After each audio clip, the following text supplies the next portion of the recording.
the Vidor Toccata, and I think a lot of you know that piece. And one of the first questions that I'm always asked is, the organ sounds great, why do we need to do something with it? And I think the Vidor is a great way to explain why the organ sounds fantastic. If you look at the stops that I have, all of these stops are on. These are called stops. And you'll see that there are quite a few. 1, 2, 3, 4, 5, 6, 7, 8, 9, 10, 11, 12, 13, 14, 15, 16, 17, 18, 19, 20, 21, 22, 23, 24, 25, 26, 27, 28 stops just on this side of the keyboard are already pressed down. The second side has just as many. So if you think about that, there are 40 sounds happening at one time with each note. I guess I should probably go back and say, what is a stop? Each one of these is called a stop as I press it down, and each one of these represents an individual sound at the organ. So I press down the 8-foot melodia on the swell.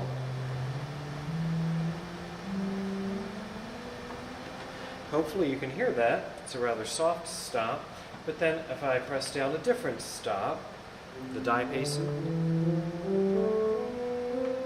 it's a slightly different sound. It's a slightly louder sound. I can use different combinations of sounds. Of course, there are many different sounds here.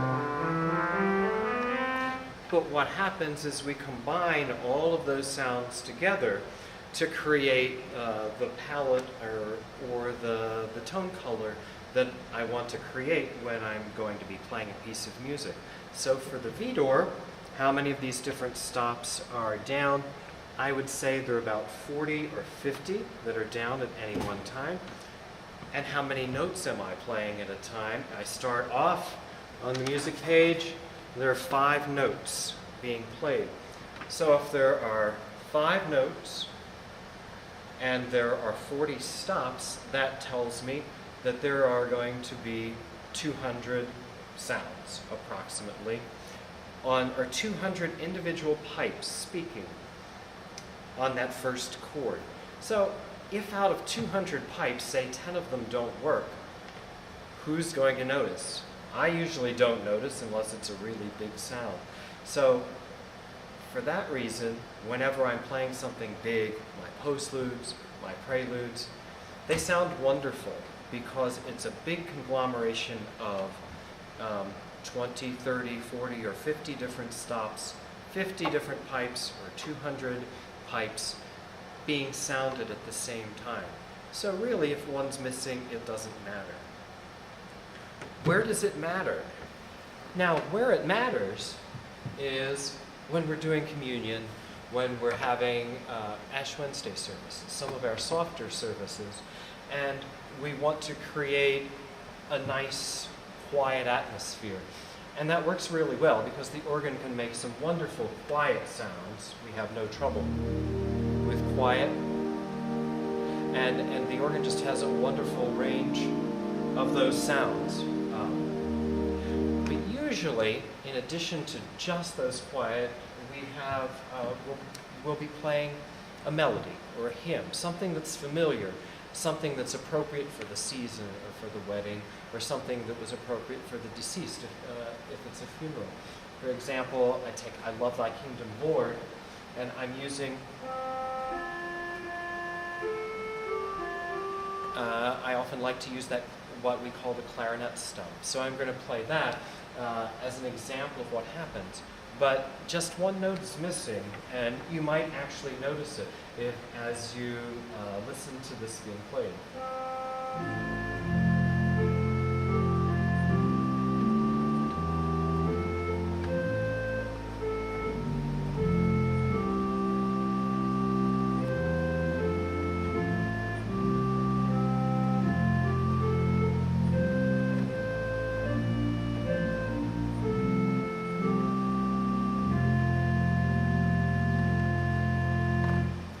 So that one little note that doesn't sound becomes much more obvious and pronounced when you're just using that as the whole melody. That's why, since we have so many of those little problems, when they're combined, and I can't use this stop, say, on Sunday morning, I need to choose something else. Then I have to rearrange things. When I come in on Sunday mornings, it may work, it may not. I never quite know. Those are some of the things that become really obvious.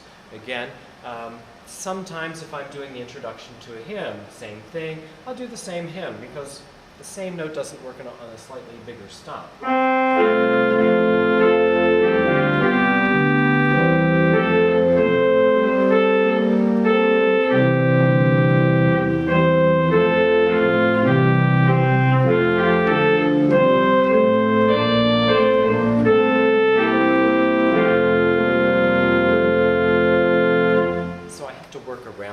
Things on a Sunday morning, and hopefully that gives you a good reason why some of the technical things, some of the stops, some of the pipes need to be worked and reworked and revoiced and all made to function together so that the whole unit works, both for my big pieces, for the Vidor toccatas, and also for my hymns and for my softer events. Now to talk a little bit about the technical side of things. I sort of explained from a musical standpoint what I was looking for.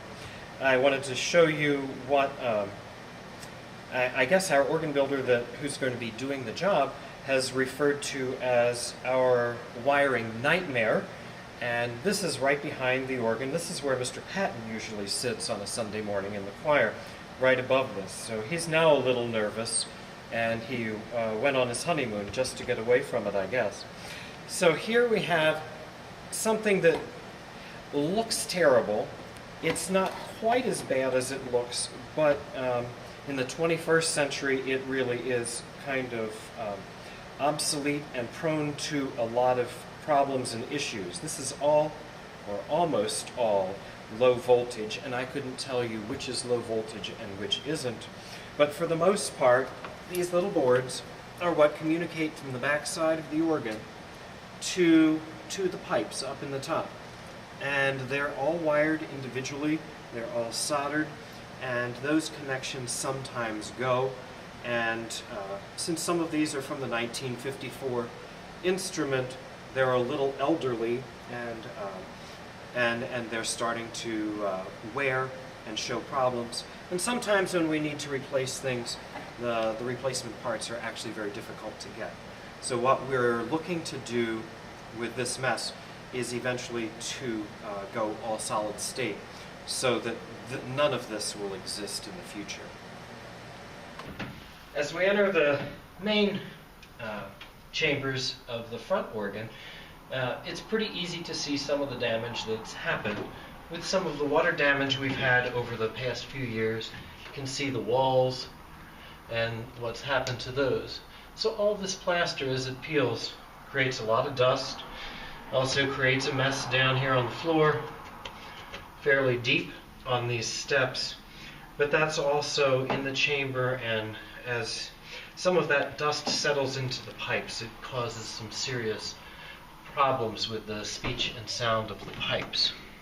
So then as we come in, you'll find we have to crawl along this wonderful little walkway to actually get into the organ. So organists and organ builders have a very serious weight limit in order to work on some organ things.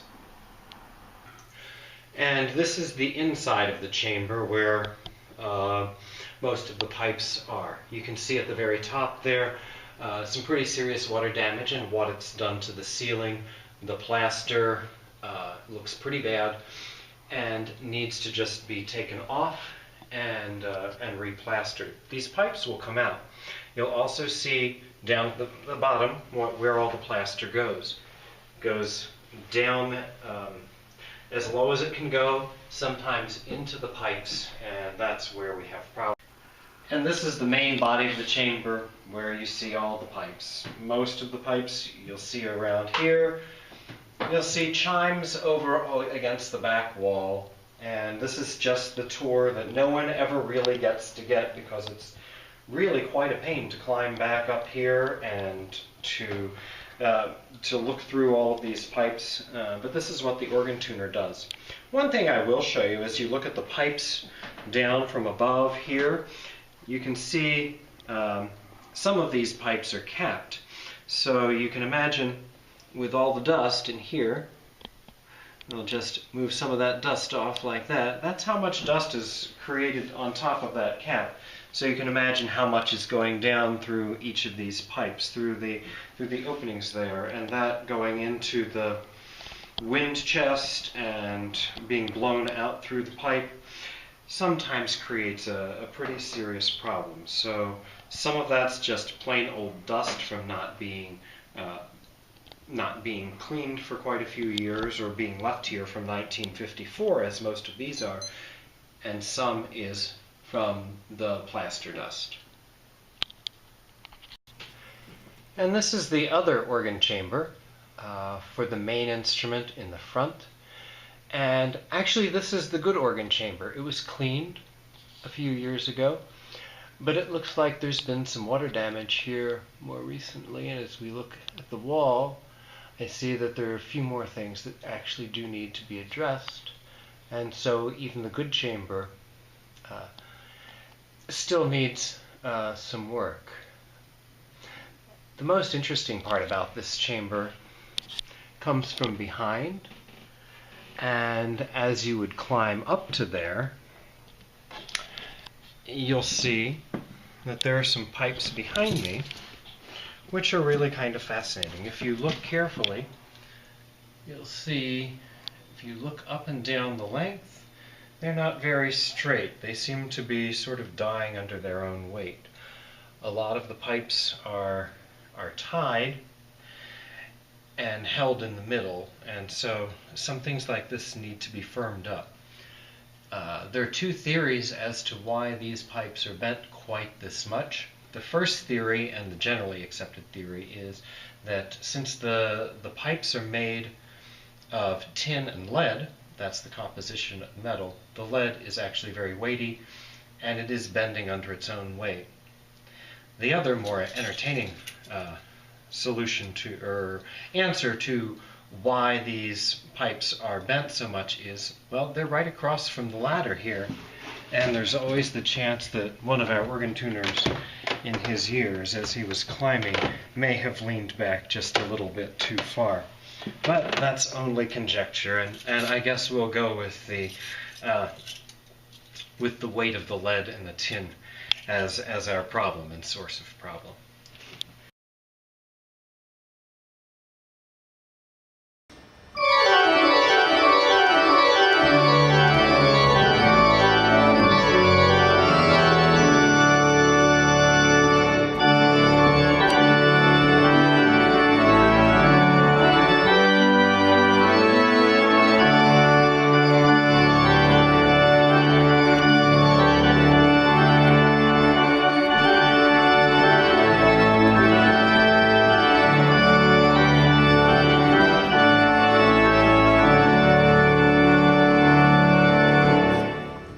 Recognize that from Christmas Eve.